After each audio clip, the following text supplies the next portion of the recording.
All right. Well, today on the show we have James Crawley with ear, nose, and throat. Been in the game for about 16 years. Is that accurate? That's correct. Man, and he's about ready to spread some knowledge on us right now. So we're gonna grill him with a bunch of questions. Can't wait. Let's get into it.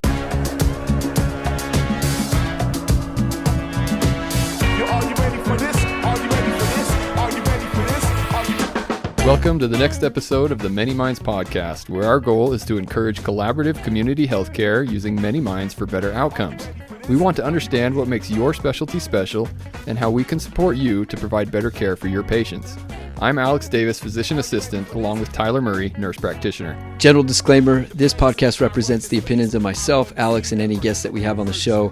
The content from this podcast is not intended to be a substitute for professional medical advice, diagnosis, or treatment. We're just here to learn from each other and have a good time.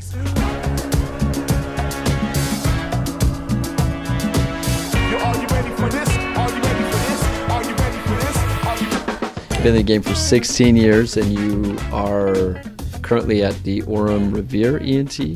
Yeah, so Dr. Robbins' main office is in Provo. Okay. So I was with 3 surgeons. Watch out for our decorations. We were in Payson and Orem and even Spanish Fork, and then I go to Gunnison once a month. Wow. But then those 2 of them retired, and then the other one was younger, and I'd worked with him for like 4.5 years, but Ogden Clinic recruited him, and he was from up there, so he went up there. So they had to turn around. We closed Payson and Spanish Fork, and so I just kept the Orem one running and joined Dr. Robbins in January of last year. Is there anything going on at Salem Revere, like ENT-wise? No. So Dr. Gibb, who I had worked for, had built the building in Payson, so there's no reason to go and pay rent to people. That makes sense. They wanted us to move there. It's a nice building, but... Yeah, you're like, that doesn't make sense. Are you from this area originally then?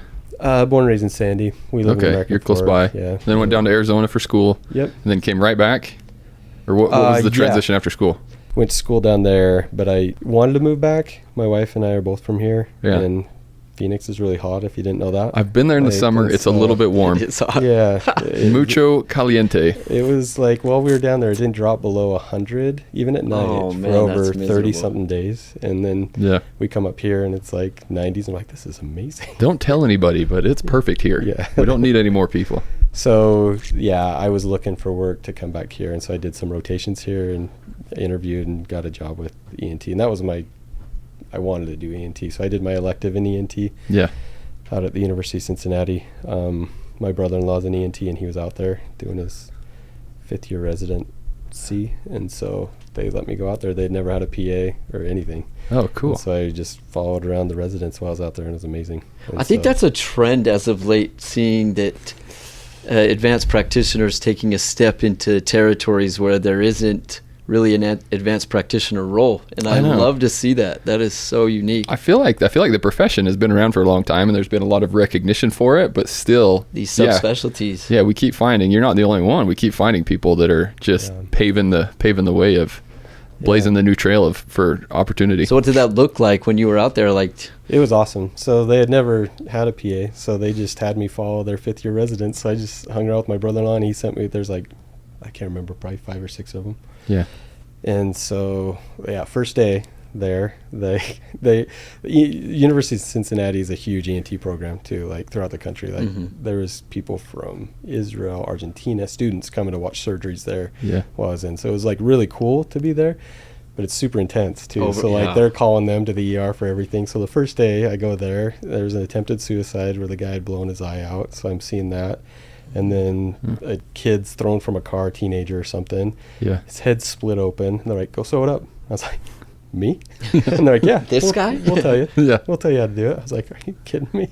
Wow. And then getting in there, they're just telling me step by step what to do. Put you in the front lines. It was amazing. And then same day, this kid had this huge mass removed from his nose. And so we're going up there, and I'm watching him take 18 feet of gauze out of his nose. Whoa.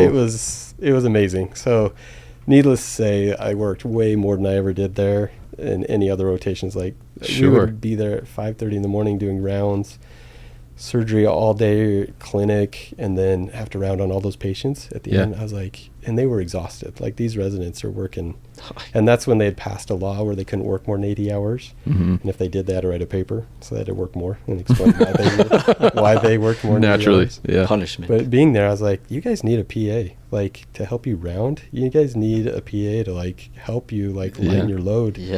And so, being in Arizona, I know the Mayo Clinic down there had a fellowship, an ENT fellowship for 1 year for new grads. So they train you really well. And I was like, you guys should do a fellowship here. And so one of the docs before I left at the University of Cincinnati, like, was asking me about it, and come to find out they did that. They have a fellowship for PAs there in ENT. And so it's kind of cool to see it. And they're using PAs on their floor now. Dang, you really are paving the way. No, it was cool. That's and legit. Then coming back here, it was kind of cool because my brother-in-law, he's in Colorado as an ENT surgeon, but he was looking to come back to Utah too. So he had a whole list of every ENT in Utah. So he just gave me that, and I just cold called every ENT in Utah and said, "Do you want a PA?" And none of them had them. And I was the first PA in ear, nose, and throat in Utah County. Like, all of them have them now. But so that was kind of cool. Trendsetter. It was just like, but I imagine though, in that setting though, like, you probably probably was a step back from what you were involved in out of state here, just with the type of patients you were seeing day to day. Oh yeah. Like at the university setting versus like general practice. Oh, for sure. Yeah. Like, I don't know if I want to be involved in that. It was like so much work. And like those patients, the rotation I was on head and neck cancer. And so like, so much more smoking out there. Like, I swear everyone was born with a cigarette in their mouth. Like, because they would just walk in. We had like, I don't know how many patients that were in there with huge head and neck cancers. Those surgeries are massive, and so they're there for 6 weeks that you're rounding on them. They're like in the hospital, so that's a lot of work, and we don't have that, like, which is nice for a balance. I'm impressed though that immediately you got right into a specialty and knew that from the get-go. That's right where you wanted to go, and I'm impressed by the dedication to seek out appropriate training and then get right into the spot you wanted to be in. It worked out. What's the original motivation though? Why choose that? My brother-in-law, I think, he's a cool guy, and I was like, hey, it'd be cool to work with him someday. And so you got one elective at the school I went to, and so I was like, I'll see if I can set it up with him, and it worked out great. So I set it up with him, and he's in Colorado. They've tried to offer me to go out there and work with him a couple times, but I like where we live, and he's in a good group, but it would be great. But Okay. Well, help us understand, I guess, what is the day-to-day in ear, nose, and throat? We were just talking about this a little bit probably before we got going here, but do you subspecialize? Are there folks that within ENT only do hearing, or are there, I guess, other types of subspecialties in there? I guess, tell us a little bit about your day-to-day. So we're just general ENT, and that's what most ENTs are, but you can there's ENTs that do fellowships in like just ears, so they're otologists. Like at the university settings, there'll be laryngologists that do all the big laryngeal surgeries, and there's some guys here too that do that. But for general, we're just general. So we see the youngest of the young, oldest of the old. So everything from tubes, tonsils, to chronic sinusitis, to we do a lot of thyroid and parathyroid surgery, and then.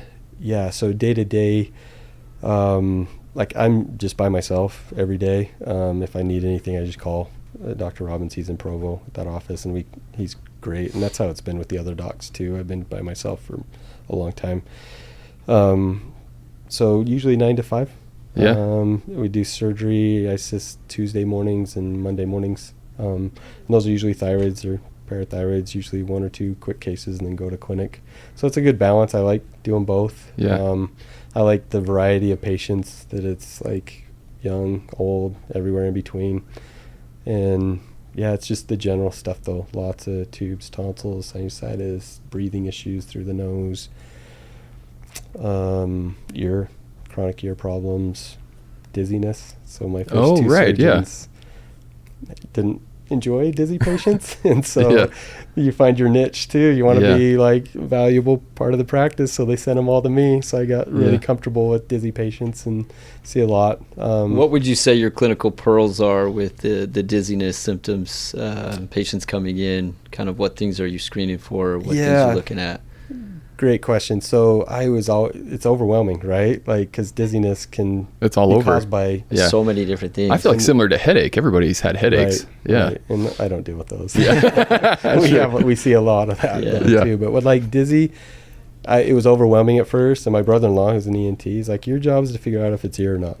That's the number one thing. Like, figure out if it's ear or not. If it's not, get them pointed in the right direction. So that's like a good like guidance for me. And then there's main ear vertigo issues that present pretty classically, and so just the key, I feel like, is letting them talk. And the rule is, I always tell them, you can't use the word dizzy and you can't use the word vertigo, but if they can describe, that's the most helpful thing, because those terms are so vague. And They are. They are. Have you seen the ICD code for vertigo? Have you? Oh, Dizziness and giddiness. That's all I can Yeah. find. Dizziness and giddiness is how that's described for the Oh, ICD really? code for That's vertigo. funny. It's always hard to put that one in. 'Cause I'm like, I know. I didn't feel like Yeah. they I don't know were if they're giddy. but yeah, exactly. That's funny. No, yeah. So I see quite a few dizzy patients, and and if it's not ear, then I'm making them the best guess possible. We refer Yeah. a lot to cardiology, neurology. Yeah. depending when on it their is ear, symptoms. what are you seeing mostly? Like what is going on? So there's 4 main types of inner ear dizziness, but it's always room spinning. It'll cause violent room spinning. So the most common is BPPV. That's the classic one. They just roll over in bed and the room starts spinning. And you can see it after trauma, but I'd say more often than not, they don't have any history of hitting their head or car accident or something, but it can happen. So that's Sure. by far the most common. So I check for that on everybody just with the Dix-Hallpike. And it's that a lot of times, even if they have another type of dizziness, they'll have that too. And so you can actually treat that in the office with an EPWI easily. Yep, And that changes their life. Like Yeah. I had an old lady that had it. She was a little German lady, super sweet. She'd had it for 40 years and nobody had diagnosed her with it. So she couldn't turn right. So she'd turn left to go right. She'd literally do a circle to go right. Oh my goodness. no. And then a couple EPWI maneuvers later and she could turn right. Oh my goodness. But yeah, oftentimes it'll go away even if you don't treat it after a month or so. Meniere's disease is another one. Mm-hmm. So that presents pretty classically too. Which is chronic and ongoing and not necessarily, I guess, curable. No, you can treat it and control it usually. Yeah. Like some not. Yeah. But yeah. So violent room spinning the last 4 or 5 hours, and their ear plugs up, ringing, and hearing loss in that one Right. ear. And 4 or 5 hours, then they're totally drained, throwing up. They go sleep, and they wake up and they feel better, and then it'll come back, like you said, Yeah. randomly, days, weeks, months later. But that's Yeah. why it's disconcerting, because you're like, when is this going to hit? 'Cause Yeah. it's like so scary. That's Yeah. like dizziness is the scariest thing for patients. Like they get sweaty. It just sends your body into fight or flight. They're nauseous. They're sweaty. It's awful. Oh my gosh. But yeah, so we treat them low salt diet and diuretic. Yeah. And they often can keep it away. Cool. Just with that, which is huge. Yeah. What's the weirdest thing you've pulled out of somebody's ear? Oh, that's a great question. So You're looking in a lot of ears, I imagine. Oh yeah. I've only had 5 bugs. Live bugs? Yeah, 2 ticks. That was the ticks Oh were my tough goodness. to get out. One was the guy thought he had an ear infection. It was a tick eating his eardrum, just going to town. Oh my so gosh. We look under a microscope to clean the ears and get that Yeah. stuff out. So It's ticks- not just the otoscope. No. Oh, so okay, those okay. ticks under a microscope are creepy. And they're big. So yeah, we had an 11-year-old. You had your ears girl. checked recently? Yeah. Makes you No. wonder. Yeah. Sorry, go ahead. No, you're good. Like patients that have a bug in their ear, though, like people think they're on drugs or whatever because it's driving them crazy. Oh, man. Like, can you imagine something yeah. moving in there? Yeah. Like it's just Psychosis. crazy. Yeah, you're like, oh my gosh, get this thing out of there. Yeah, but it's hard. So little kids usually is what you're treating, Uh-huh. right? They'll put a toy or something in there, right? And so you have to clean that out under a microscope. And this kid's like freaked out and moving. Sure. So you got the nurse holding their head there. The mom like strapped them down, holding their Yeah. arms down, and you're looking under a microscope, and their ear is just moving like this under the microscope. So you're just like Waiting for trying your to time moment. it. Yeah. Yeah, and just like trying to stay calm. But we had an 11-year-old girl that had a corn kernel in her ear. So I was like, oh, let's just hold still, try and clean it out. But it was like way too painful, right? Yeah. She couldn't hold still. She's too big to hold down. So we had to schedule her for surgery, and Dr. Entz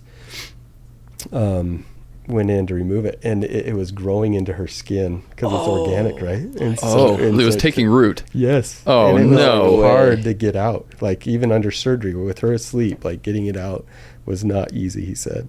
Oh my goodness. Gardening in the ear. Yeah. Ticks and corn stalks. Yeah, don't get not too what I hot. expected. That's crazy. Yeah. So getting some my popcorn and she goodness. gets a high fever. I fever feel cream for that popcorn. patient though. My goodness. Yeah. Yeah, so Yeah, it's probably type of stuff. underappreciated. Something so tiny can be so troublesome. I can imagine. right. Yep. Moving a little bit away from the ears, so one of the crossovers that we have is some of our patients postoperatively will have difficulties with dysphagia and sometimes dysphonia or vocal cord disturbances, mostly after anterior approaches. Are you involved in any capacity with evaluation of that or treating that? Yeah, so we see, with our thyroids, similar recurrent laryngeal nerve can be Yes, that's the injured. one. Yeah. And so it's less than 1% chance with our thyroidectomies, but that's something I talk to patients about, and that's what I'll see the post-ops a lot of the times, and so you pick up on it right away. The weak, breathy voice, the difficulty swallowing, aspirating. So usually, like, we're really careful, obviously, like you guys. We have a nerve monitor going, and so the incidence is low, but if that happens, we usually give it time because usually it's not injured. Sometimes it's just stretched or something. So sometimes it'll recover with time. Sorry, keep hitting that tree. Bush is going to get you. Take it out. So if it doesn't recover, though, like what I talk to the patients about, a lot of times the other vocal cord will actually start compensating and coming across the midline, which is nice. But you can inject filler into that one that's paralyzed, that's not moving, and so that gives it enough volume where you get closure. And then, are you doing that procedure or? Good question. Usually that's done with the surgeon. Okay. Under anesthesia. That's one approach. Just go through the mouth, inject it. Dr. Van Heel, who I worked with, we would do them in the office, and not so much with that, but you can do it for. When patients get older, sometimes their vocal cords will bow and they'll get that weaker voice, and so you can inject it for that reason too, and it gives it more volume, their voice gets stronger. So he would do that through the skin. So I would scope him with a flexible scope through the nose, so we're watching it on the screen, and then he's going through the skin in the office, and I'm watching the needle, and I'm telling you're a little high, you're a little low. Wow. And patients did well with it, but it was pretty fun. Yeah, that was like different. That was just the surgeon's preference of how to approach that. Yeah, saved them money, not having to go to the OR. Cool The tag team patients approach. did. Yeah, it was fun to be a part of it, and so we did several of those, and the patients did. And they're like light sedation or kind of what? They're totally awake. He just numbs them up like on the skin, and so when we're done, we're like testing the voice, like making them talk and see if it's improved, and it was really cool.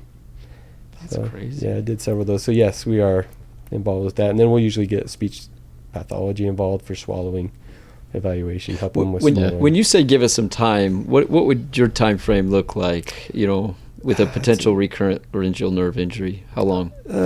So a few months. Really? Usually, yeah. I wondered that they're because, doing. Sometimes we get antsy when the patient comes in 1 month post-op and we see that their voice is hoarse or they're having some issues. I'm like, how soon do we send them to ENT? And what would your response be?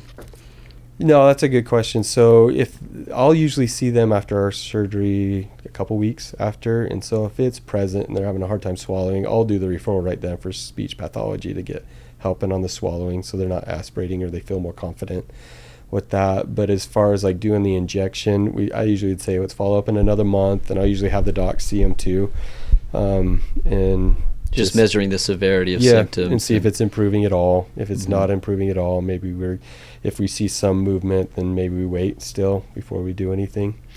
So it's patient by patient, but it's probably about that time frame. The nerves, like you guys, take longer than anything to heal if there's any injury. Makes sense. But How's your balance been with working and getting some time away, clinic versus OR? How do you feel like you've been able to balance that out? It's been good. That's what I love about this specialty in my job. I think one ENT said it's like referred to as like early out in tennis specialty, like everyone. So anytime I need time off, it's been easy to get time off, and so it's been awesome just being involved with my kids' lives and help coach and stuff. It's been awesome. But you're 5 days a week? I am, yeah. 5 days a week. So we used to, with the other surgeons I was with, they hated everyone like referring patients to them at the end of the day on Friday. So he's like, we just got to leave before them. So we started leaving at 3:30 and then 3, and then it went to 1. And now I'm done at 3:30 on Fridays. And what's your clinic load like? Like patient-wise? Yeah, on a regular clinic day. Yeah, anywhere from like 18 to 25, 26 is a busy day. And some days are slower, but usually it's been pretty busy. And then any kind of call responsibilities, and it sounds like weekends and rounding and that kind of thing as well? Yeah, so that's been really nice too. So we don't have any patients that like stay overnight at hospitals. Nice. We don't even go to hospitals anymore. We just do outpatient surgery. And so I used to, early on, I would have to go around on patients or discharge them basically. Like our thyroids would stay overnight. That was probably basically it. And they were usually doing great, and we just send them home. They all go home now, and so I don't remember the last time I had to round on a patient at the hospital. That's awesome. And then call has been super easy. Like the other surgeons I was with, I would choose the days I wanted, 10 days a month usually. I was usually first call, one of them was second call, and most of the stuff is like I don't have to go in. It's just like refilling their pain meds for a post-op patient or answering questions from a post-op patient. Nosebleeds, I had to go in a handful of times in 16 years. And then the real significant bleeds are like tonsillectomy, post-op bleeds, and so the surgeon has to go in for that because they're going to have to go to the OR and stop it. But you guys are a service, though, that's consulted either through the ER or on the floor of the hospital from time to time? Yeah, we used to be on call at Utah Valley, and we don't do surgery anymore there, so we're never on call there. Really, not on call we used to be on call at like Mountain View ER, but we're not down there anymore. And so, and then Temp, we used to be on call there. We're not on call there anymore. So here's the question, going back to nosebleeds. Is Coke still used to treat nosebleeds? Does the hospital have a supply? No, they used to, like when I first started, like they'd use it in ENT surgery. Like when I was at the University of Cincinnati, they used some, but so we use just, no, I don't think so. They just use tetracaine and epinephrine. They've gone away from the Coke. Yeah, for nosebleeds, I'll numb up the nose with afrin and lidocaine. And just soak it and put it in the nose. But the funny thing is, like, I put that in a patient's nose once, and he's like, "Oh, this feels like cocaine." I was like, you do cocaine. You're like, "Oh, great, thanks for sharing. Let's put that in his history." I had another patient before I looked in his nose. He's like, "It's going to be crazy. I just want you to know I dealt a lot of cocaine. I did a lot of cocaine." I was like, and was there? Yeah, the septum was a huge hole. Yeah, I'll tell you a story at the end. Okay. We're opening doors. Here we go. Can't wait for that. But it's a vasoconstrictor and numbs it up. It made sense for a lot of years, I'm sure. Until they don't want to have it on hand. Yeah. That's not in the medication cart. It's not the cartel. Got it. Exactly. Maybe that was a cash pay. I don't know. Now kind of spilling over into compensation. That's a natural transition. Cartel compensation. In the ENT world, though, how do you feel across the board with advanced practitioners? You're compensated. No, that's a good question. So listening to your podcast, I'm like, whoa, they make a lot more than me. It's been eye-opening, actually. It's been interesting to hear people's experience. They make that much. So looking across the board, like across the country, it's a range from like, I think the average is like 110 to like 145, depending on where you're at. And Utah's usually lower. So here, I think I looked and it was like 110.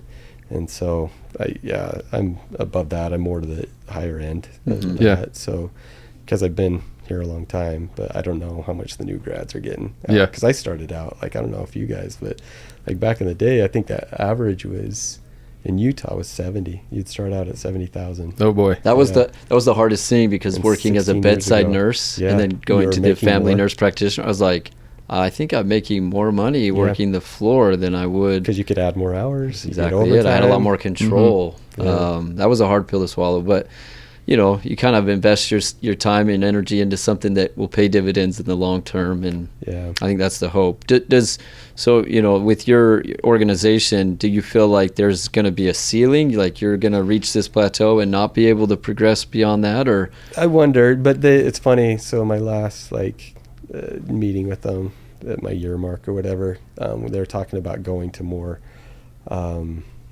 just paid by what you're doing and see if you could make RVUs type of payment and see. Do you think that would be beneficial for you in that? I don't know. It's interesting because there's takeaways. So if you take time off, then you don't get you don't get bonused. So if there was a combo of the two, I think it would be better, right? Like if you have a base salary and then if you're performing well and overdoing that, quarterly bonus or something like that. That incentivizes everybody. Because I think that's the challenge with kind of our role, is this idea that if you kind of plateau us, I mean, performance-wise, there's always vulnerability for people to just kind of go through the motions rather than trying to get better, more efficient, and trying to, do what's best for the company as a whole. So I think it is a good mindset for everyone to be in, how you compensate individuals. And even from the employer side, that the advanced practitioner has the laterality to jump around as well. Right. So if you feel like you've plateaued or you're getting stagnant or you're not challenged or there's not kind of a carrot out in front, then somebody might be also just looking to make moves around, because you can do that fairly easily in our profession. Right. Which kind of stemmed this whole idea of the podcast as well, because it's interesting to know what else is happening out there, because theoretically I could jump over and come join you and that wouldn't be too big of a transition. I'm sure it would be, obviously, but theoretically that's there, so it's nice to understand what these situations are. Oh, totally. Yeah. No, it's been eye-opening. I'm glad you guys are doing this. It's fun. It's super fun. I didn't even know about it. It's super fun. Good to hear what people are doing. Yeah. What about another topic I like to ask people is just new and innovative trends in the world of ENT. Oh, God. What are some of the cool things that maybe not everybody knows about, or what's coming down the pipeline? Sheesh, that's a good question. New, and so there's nothing like crazy that we're doing that's way different, right? Scope people, those have been around forever. Like our surgeries obviously are getting like parathyroids, that has changed dramatically since I've been doing them. So they could take forever, right? Because it can be really hard to find those, and you're searching. So we work really closely with the endocrinologist, Dr. Nizam, and he's phenomenal, like at identifying them before we even go in. He biopsies them, so he knows. So it's gone from, like, we're done with those in like 45 minutes, and 30 minutes of that is waiting for labs. And so it's, that kind of stuff is cool, just working with them. But like and you probably see more of the real innovative stuff at the universities and stuff, where they're trying stuff out. So one cool story, though, I went to an ENT PA conference down at the Mayo Clinic, and it was a lecture on laryngeal tumors. So usually they're just on one vocal cord, usually from smoking, drinking and stuff. And that's where they used to remove the whole larynx and just pull everything together, give them a trach, and you see those ads where they're talking. So this guy was lecturing, and he's like, they're usually just one-sided. So what we've done is we've gotten a 3D printed CT scan or whatever, and then we 3D printed their larynx, and then we took their stem cells and regrew their tissue over this larynx. And then we just removed the one side and reimplanted this one side, and they're able to talk and everything. Oh my goodness. I'm listening to this, I'm like, what in the world? I've like never heard of this. Like, so I go up after the lecture, I'm like, who is doing this surgery in the world? Who's doing this? And he's like, me. He was the only one. And he's like, here, check this out. And he's like, this is a patient I just did 3 weeks ago. This is her reading a script. And so he's like, I shouldn't show you this because it's not published yet, but check this out. That's amazing. You could understand everything she was saying. I was like, and just like the combination of like technology and medicine, I was like, that is really cool. But we're not doing anything crazy like that. Sure. Right. But that's out there. That's kind of a cool idea. That's kind of the new trend, maybe, is regenerative, restorative things. And the cochlear implants are getting more and more common and done more for the patients with severe hearing loss. Yes. And we don't do those. That's the otologist that will do that. That's the ENT that specializes just in ears. Yeah. So that's amazing. But there's a lot of stuff. It's come along. Yeah. I distinctly remember those commercials. Oh my god! This little jingle that they had, and he's holding his voice box up. You don't always die from tobacco, and they're saying it could be worse. Yeah. Right. Oh yeah. It causes all sorts of problems. Yeah. Between that and squeezing out the white stuff in their organs. Have you seen that where they're like squeezing it and Oh, showing what's like their inside? arteries or something. Yes. Oh, okay. I kind of remember that. Yes. And I was like, Yeah. that I'm never gonna smoke. Yeah. Yeah. Pretty sure I'm not gonna do that. How about this is your brain on drugs? You remember that? Yeah. The egg in the frying pan? Yes. I learned it by watching you, all right? Right. I love Parents that. who do drugs have kids who do drugs. Yes, right. Some good marketing. We've talked about this before in other shows. The marketing people, It's so Oh, true. yeah. more talented than you might think. They'll catch you. Yeah. That's awesome. Well, I'm excited to hear the rest of this teaser for the story. Oh, yeah. So don't Let's- do let's- drugs. That's the yeah. message of the Yeah. story. So I was in Payson, and the family practice was right behind us. And it was like the end of the day, and the doc called and was like, hey, I want to send this patient to you. It looks like this patient has a hole in the roof of their mouth, from their mouth up into their nose. I was like, okay. Like, I was thinking probably just like some discoloration or something. It's going to create an illusion that there's a hole. So they come over right then. I look up in their mouth, and there's a hole like going up into the nose. I'm like, that is crazy. So I look in the nose, and I don't know if you've ever looked in the nose when there's no anatomy. It's like crazy. So everything was gone. There was no septum, no turbinates. It's just this open cavity. wide And open. So when you have no anatomy, it's really like you're like, wait a minute. Okay, what am I looking? Oh my gosh, there's nothing in here. And I was like, so have you done any drugs? And she's like, admitted to snorting Percocet. And that was, so it's just like super interesting. Like a lot of these drugs are vasoconstrictors, and the blood supply is sacrificed, and then they're not getting nutrients, and the tissue just dies, and it's just gone. And so she did have a hole from her mouth up into her nose, and the interesting thing was that her biggest complaint was it had distorted her voice so much that on telephone calls people couldn't understand her because it was reverberating up in her nose. So people couldn't hear what she was saying. It was super interesting. Like that was her biggest complaint with it. And so her daughter would have to like help out with phone calls and stuff. Sure. So we went, and what they were going to try and do was rotate the skin of the nose over that hole, or the roof of the mouth over that hole. It's one and the same, right? But they went to do that, and it just disintegrated. The tissue was so... It wasn't viable. Yeah, and so she ended up having to just go and get some plates put in and reconstruction and stuff. But so don't do drugs. Don't do drugs. Take home message of the day. Yeah. Dare. Yeah. Yes. It's still true today. Yes. I've signed my form. There it is. There you go. Yeah. So that's what we learned about ear, nose, and throat. Don't do that drugs. sums it up. I think that Don't sums it up. smoke. Don't do drugs. Yeah, there you go. Easy enough. If I could have said anything. That was it. James, that's fascinating. I'm actually intrigued by your world. I think what you got going on there is unique, and although you're kind of taking a step back, more of the general stuff, but even within that, it sounds like there's some cool things happening, and even just your knowledge of what's going on in your space. So, man, thanks for coming on the show today. Thanks for having me. Thanks for It's fun. It's been a ton of fun.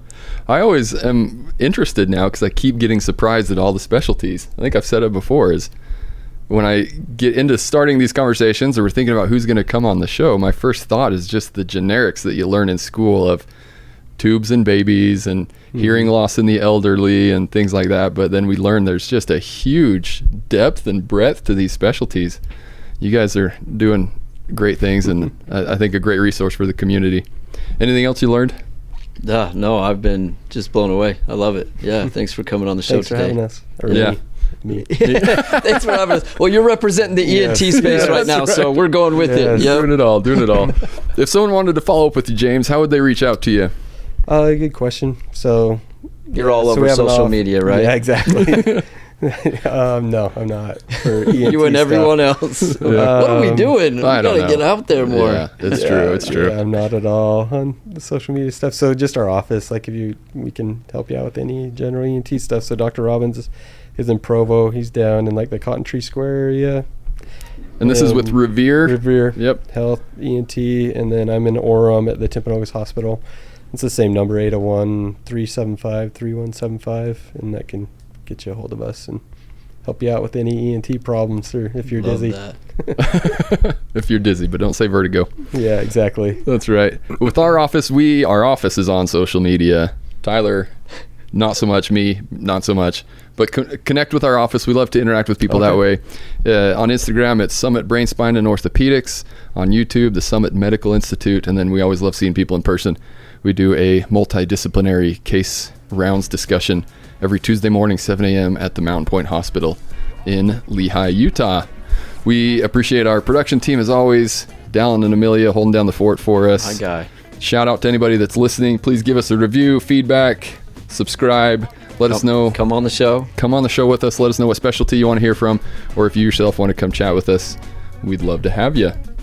And I'm looking forward to what's coming up in the future. Stay tuned. We got a couple of great ones. We'll finish out what will be season 1 with a couple great episodes. Some bangers. Come on. Yeah, we do. Yeah. So we appreciate everybody listening to this episode of the Many Minds podcast, where we are encouraging collaborative community healthcare using many minds for better outcomes. I'm Alex Davis. I'm Tyler Murray. We'll see you guys next time.